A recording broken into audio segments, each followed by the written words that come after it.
क्या आप एक ऐसे योद्धा की कहानी सुनना चाहते हैं जिसने अपनी जान की परवाह किए बिना अपना वचन निभाया, जो अकेले 250 दुश्मनों से भिड़ा और फिर भी अपने शब्द की लाज रखने के लिए अपनी जीभ पर नाक से डसवाया? यह कोई आम कहानी नहीं, बल्कि राजस्थान के महान योद्धा वीर तेजाजी की गाथा है। एक ऐसा नाम जो सिर्फ इतिहास में नहीं, बल्कि हर दिल में जिंदा है। अगर आप सच्ची बहादुरी और वचनबद्धता की मिसाल देखना चाहते हैं, तो इस वीडियो को अंत तक जरूर देखें। नमस्कार साथियों, आज हम आपको एक ऐसे वीर जाट योद्धा की कहानी सुनाने जा रहे हैं जिन्हें राजस्थान में देवता के रूप में पूजा जाता है। वह न सिर्फ एक महान योद्धा थे, बल्कि सत्य के प्रतीक और वचन के पक्के थे। जी हाँ, हम बात कर रहे हैं वीर तेजाजी महाराज की, जिन्हें सर्पदंश से मुक्ति दिलाने वाले देवता के रूप में भी पूजा जाता है, जिनको राजस्थान के लोग देवता के रूप में पूजते हैं। वीर तेजाजी शिव के अवतार माने जाते हैं। उनका जन्म विक्रम संवत 1130 माघ सुदी 14 के दिन खरनाल गांव में हुआ। पिता ताहड़ जी नागौर जिले के खरनाल के मुखिया थे, जबकि उनकी माताजी रामकंवरी एक धर्मपरायण महिला थी। तेजाजी की एक लाडली छोटी बहन राजल थी। उनकी घोड़ी लीलन बहुत प्यारी और बहादुर थी। इनका विवाह पनेर के मुखिया रायमल जाट तथा बोदलदे की पुत्री पेमल के साथ हुआ। एक समय की बात है, तेजाजी के परिवार वाले पुष्कर तीर्थ करने गए और वहां पर पेमल के परिवार वाले भी आए थे।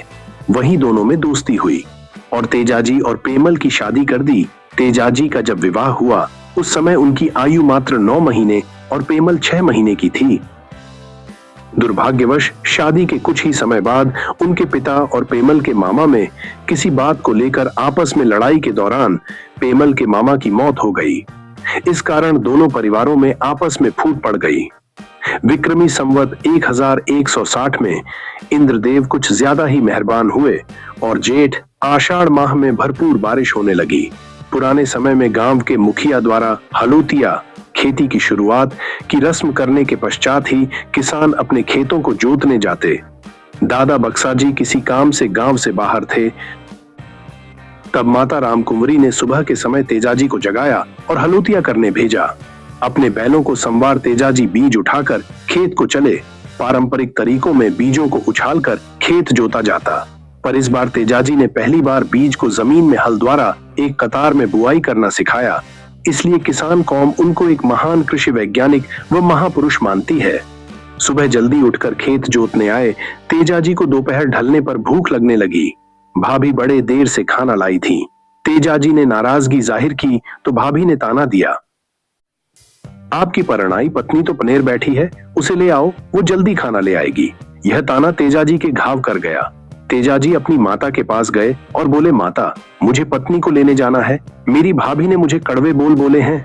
माता के समझाने पर नहीं समझने पर तेजाजी को पनेर जाने से पहले बहन राजल को घर लाने का आदेश दिया, ताकि भाभी पेमल का स्वागत करने के लिए ननद घर पर तैयार रहे।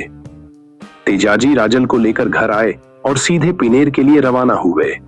तब माता ने पंडित जी से प्रस्थान के लिए शुभ मुहूर्त जाना। पंडित जी ने अपने पोथी पन्नों में देखा और निराशा से कहा, अभी पनेर जाने का मुहूर्त नहीं है, अगर गए तो मृत्यु निश्चित है। तेजाजी बोलते हैं, सूर न पूछे टीपणों, सुकन न देखे, सूर मरना नू मंगल गिणे, समर चढ़े मुख नूर। तेजाजी लीलन घोड़ी का श्रृंगार कर पनेर के लिए रवाना होते हैं। पनेर पहुंचकर रात्रि विश्राम बगीचे में ठहरते हैं। लीलन बगीचे में खेलती है और पूरे बगीचे को तहस नहस कर देती है। सुबह के समय बाग के माली ने जाकर पेमल को शिकायत की। बाग में रात्रि के समय एक परदेशी आया था, जिसकी घोड़ी ने पूरे बगीचे को उजाड़ दिया है। पेमल की भाभी बगीचे में जाकर परदेशी से मुलाकात करती है और उनका परिचय तेजाजी जान पनेर की पोल में आमंत्रित करती है। तेजाजी सजी संवरी लीलन पर बैठ पोल में प्रवेश करते हैं।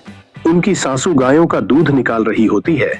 लीलन के घुंघरू की आवाज सुनकर गाय बिदक जाती है।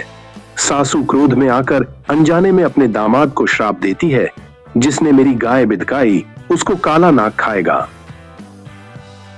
सासू के दुखी बोल सुन तेजाजी अपनी लीलन घोड़ी को ले वापस रवाना हो जाते हैं। यह सब घटनाक्रम देख छत पर खड़ी पेमल और उसकी सखी लाछा दौड़कर नीचे आई। पेमल तेजाजी से माफी मांगने लगी। रुकने के लिए बोला। तेजाजी बोलते हैं, जहां शूरवीरों का अपमान होता है वहां शूरवीर नहीं रुकते। बहुत मनाने के बाद तेजाजी पेमल की सहेली लाछा गुजरी के घर पर रुकने के लिए तैयार हो जाते हैं। उसी रात्रि मीणाओं ने लाछा की गायें चुरा ली। निराश और रोती हुई लाछा तेजाजी के पास जाकर सहायता के लिए विनती करने लगी। गोरक्षक तेजाजी बोले, तुम चिंता मत करो लाछा, तुम्हारी एक एक गाय वापस लाऊंगा। तेजाजी ने मूंछ मरोड़ी और अपने हथियार लिए और अंधेरे में लीलन पर बैठ गाय ढूंढने निकल गए। वर्तमान सुरसुरा अजमेर के नजदीक एक जगह आग लगी हुई दिखाई दी। आग में एक साधु नाग अपने आप को सिद्ध कर रहा था। तेजाजी ने जीव दया करते हुए भाले की नोक से नाग को आग से बाहर निकाल दिया। नाग को तेजाजी द्वारा खुद को बचाना नागवार गुजरा और गुस्से में तेजाजी को काटना चाहा। तेजाजी बोले, हे नागराज, मैंने तो आपका भला किया है और आप मुझे ही डसना चाहते हैं। नाग बोला, तेजा, तुमने मेरे को बचाकर बहुत बड़ा अन्याय किया है। अभी मैं आग में मर जाता तो सीधा बेकुंठ जाता। अब मैं सैकड़ों वर्षों तक जमीन पर घिसटता रहूंगा। मैं तुम्हें डसकर अपना बदला लूंगा। इस पर तेजाजी बोले, हे नागराज, अभी तो मैं लाछा को दिए वचनों का पालन करने चोरों के पीछे जा रहा हूं। मैं 8 पहर में वापस लौट कर आऊंगा। मैं चांद, सूरज और इस खेजड़े के वृक्ष को साक्षी मानकर वचन देता हूं। तेजाजी के वचन देने पर नाग ने रास्ता छोड़ दिया। मंडावरिया अजमेर की पहाड़ियों के 100 के करीब मीणाओं ने डेरा डाल रखा था। तेजाजी को अकेले देख मीणा हंसे और तेजाजी पर हमला कर दिया। इतिहास के इस भयंकर युद्ध में एक तरफ 250 चोर और दूसरी तरफ एक शूरवीर शेषनाग के अंश तेजाजी। तेजाजी ने युद्ध कला का प्रदर्शन कर मीणाओं को जन हानि पहुंचाई और देखते ही देखते मीणाओं की तादाद कम होने लगी। मुखिया मीणा अपने गिरोह का नाश होते देख मैदान छोड़ भागा। भागते भागते गायों में से एक बछड़ा ले मंडावरिया की पहाड़ियों में छुप गया। तेजाजी गायों को ले वापस पनेर पहुंचे।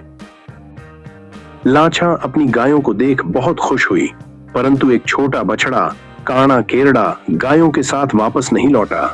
तेजाजी ने लीलन को वापस मोड़ा और काना केरड़ास लेने चल दिए। दुश्मन दो तरफा घात लगाकर बैठे थे। दोबारा किए गए युद्ध में तेजाजी बुरी तरह घायल हो गए। जगह जगह से लहू निकलने लगा, परंतु उनका भाला पूरी तेजी से चलता रहा। यहाँ लीलन ने भी अपना द्रोण रूप दिखाया। कई चोर लीलन के खुरों का निशाना बने। घायल तेजाजी ने संपूर्ण गिरोह का नाश किया और काना केरड़ा को लेकर पनेर के लिए रवाना हुए। पनेर पहुंचकर तेजाजी ने लाछा गुर्जरी को बछड़ा सौंपा और लीलन को लेकर वापस वर्तमान सुरसुरा में उस स्थान पर पहुंचे जहां नाग उनका इंतजार कर रहा था। नागराज ने तेजाजी के लहूलुहान शरीर को देख डसने से मना कर दिया। तब तेजाजी ने अपनी जीभ पर डसने का निवेदन किया। तेजाजी ने वहीं नजदीक ही ऊंट चरा रहे आंसू देवासी को अपना निशान मेमद मोलिया दिया और पेमल तक पहुंचने का वचन लिया। तेजाजी ने अपना भाला आगे किया और नाग ने भाले पर कुंडली मारकर तेजाजी की जीभ पर डस लिया। वर्तमान में किशनगढ़ तहसील के सुरसुरा गांव में भाद्रपद शुक्ल दशमी संवत 1160 को नागराज के डसने से तेजाजी ने देह त्याग परलोक के लिए गमन किया। तेजाजी की वचनबद्धता देखकर सांप ने उन्हें वरदान दिया। इसी वरदान के कारण तेजाजी सांपों के देवता के रूप में पूज्य हुए। लीलन को खरनाल में माता, दादा, बहन और भाई भौजाई को खबर पहुंचाने भेजा। जब यह बात पेमल को पता चली तो बहुत दुखी हुई और तेजाजी के निशान के साथ अग्नि में सती हो गई। खरनाल में लीलन को बिना तेजाजी के आए देख बहन राजल सब समझ गई और धुआं तालाब के किनारे पर धरती में समा गई। लीलन ने भी तेजाजी के वियोग में तालाब के किनारे पर प्राण त्याग दिए। प्रारंभ में तेजाजी का मुख्य मंदिर सुरसुरा अजमेर में था, जिसकी मूर्ति को 1734 ईस्वी में जोधपुर महाराजा अभय सिंह के काल में परबतसर के हाकिम परबतसर ले आए। तब से तेजाजी का प्रमुख पूजा स्थल परबतसर ही है। तेजाजी का मेला नागौर के परबतसर में भाद्रपद शुक्ल दशमी से पूर्णिमा तक भरता है। तेजाजी जाटों और किसानों के आराध्य देव हैं। उनकी घोड़ी पर बैठे जीभ पर सांप डसते मूर्ति की राजस्थान के गांव गांव ढाणी ढाणी में पूजा होती है। जय वीर तेजाजी महाराज। राम राम सारा भाई लोगा ने चैनल को ज्यादा से ज्यादा सब्सक्राइब और शेयर करो और अगली कहानी किस पर बनाई जाए कमेंट में जरूर लिखकर बताएं। आपका अपना भाई अनिल जल्द ही दूसरी कहानी लेकर हाजिर होगा। राम राम सा।